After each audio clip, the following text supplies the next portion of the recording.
कुछ लोग अगर ये मानते हो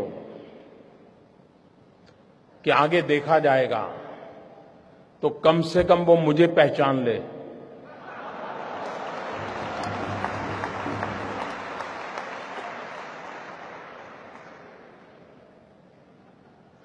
देश आजाद हुआ तब से अब तक का आपका कच्चा चिट्ठा मैं खोल दूंगा।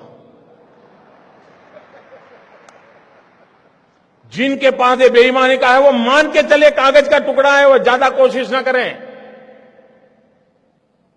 ज्यादा कोशिश न करें, वरना सरकारी मैं इसके लिए अगर 1 लाख नए लड़कों को नौकरी देनी पड़ेगी तो दूंगा और कोई इसी काम में लगाऊंगा। लेकिन देश में ये सारा कारोबार बंद चल रहा है, उसको बंद करना है। और अब लोग मुझे समझ गए हैं। इतने दिन उनको समझ नहीं आया, लेकिन जरा एक डोज ज्यादा आया तो समझ आया।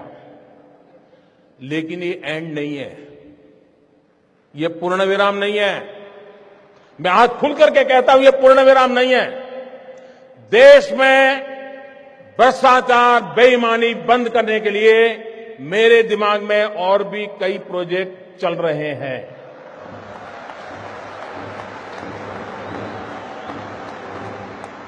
ये आने वाले हैं।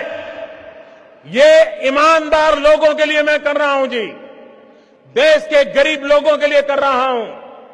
मेहनत करके जिंदगी गुजार रहे हैं, उनको अपना घर मिले, उनके बच्चों को अच्छी शिक्षा मिले, उनके घर में बुजुर्गों को अच्छी दवाई मिले, इसके लिए मैं कर रहा हूं।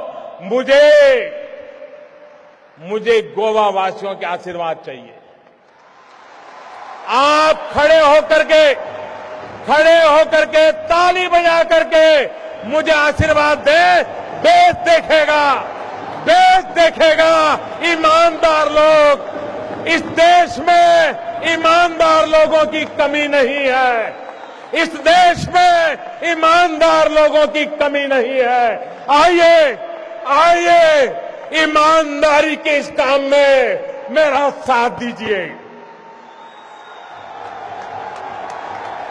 शाबाश मेरे गोवा के प्यारे भाइयों बहनों, मैं आपका सर झुका करके नमन करता हूं। ये सिर्फ गोवा नहीं, ये हिंदुस्तान के हर ईमानदार की आवाज है। हिंदुस्तान के हर ईमानदार की आवाज है। भाइयों बहनों, मैं जानता हूं मैंने कैसे कैसी ताकतों से लड़ाई मोल ली है। मैं जानता हूं कैसे कैसे लोग मेरे खिलाफ हो जाएंगे। मैं जानता हूं 70 साल का उनका मैं लूट रहा हूं। मुझे जिंदा नहीं छोड़ेंगे, मुझे बर्बाद करके रहेंगे। उनको जो करना है करे। 50 साल भाइयों बहनों, 50 दिन मेरी मदद करे।